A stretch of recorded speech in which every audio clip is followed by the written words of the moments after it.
کم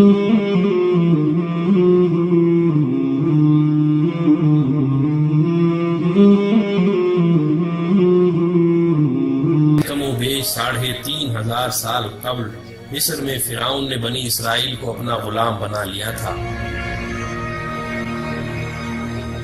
جب حضرت موسیٰ علیہ السلام بنی اسرائیل کو غلامی سے نجات دلوانے کے لیے مصر سے نکلے تو فرعون انتہائی تکبر سے بنی اسرائیل کے تعاقب میں اپنی عظیم فوج کے ساتھ روانہ ہوا، لیکن جب وہ ان کے قریب پہنچا تو اللہ کے حکم سے آسمانی آگ نے اس کا راستہ روک لیا۔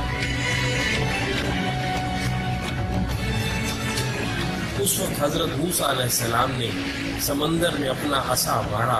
تو بحر قلزم 2 حصوں میں تقسیم ہو گیا اور لاکھوں کی تعداد میں بنی اسرائیلی سمندر کے درمیان بننے والے اس عظیم راستے سے گزر گئے۔ اور جب فرعون کی فوجوں نے اس خشک راستے سے گزرنا چاہا تو اللہ نے سمندر کو آپس میں ملا کر ان کو غرق کر دیا۔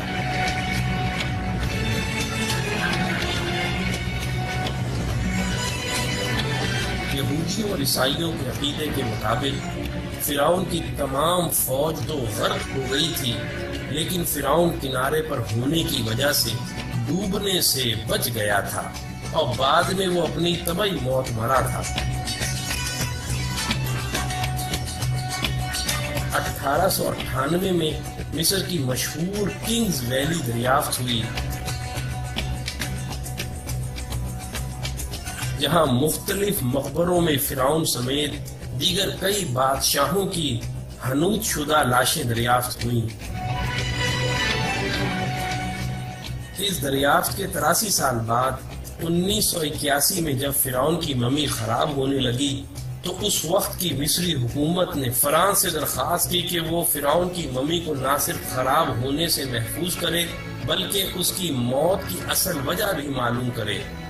جب فرعون کی ممی کو ایئرپورٹ پر لایا گیا تو فرانسیسی صدر متران سمیت تمام وزراء، افواج کے کمانڈروں اور فوجی دستوں نے فرعون کی ممی کو اس طرح سلامی دی جیسے ایک عظیم بادشاہ کو دی جاتی ہے۔ اس کے بعد فرعون کی ممی کو ماہر ڈاکٹروں کی ٹیم کے حوالے کیا گیا جس کے سربراہ ڈاکٹر مورس بوکائے تھے۔ ممی کے مائکروسکوپک ٹیسٹوں سے پتہ چلا کہ فرعون کی لاش پر سمندری نمک کے ذرات موجود ہیں، جو اس بات کا واضح ثبوت تھا کہ فرعون اپنی طبعی موت مرنے کے بجائے سمندر میں ڈوب کر مرا تھا، جس کے فوراً بعد اس کی لاش کو سمندر سے نکال کر حنوط کر دیا گیا تھا۔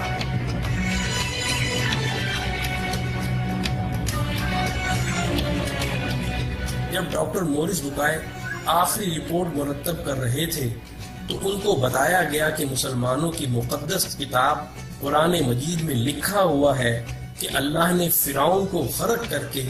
اس کی لاش کو عبرت کے لیے محفوظ کر دیا تھا۔ یہ سن کر ڈاکٹر مورس بوکائے اس قدر حیران ہوئے کہ حقیقت حال جاننے کے لیے مصر روانہ ہو گئے۔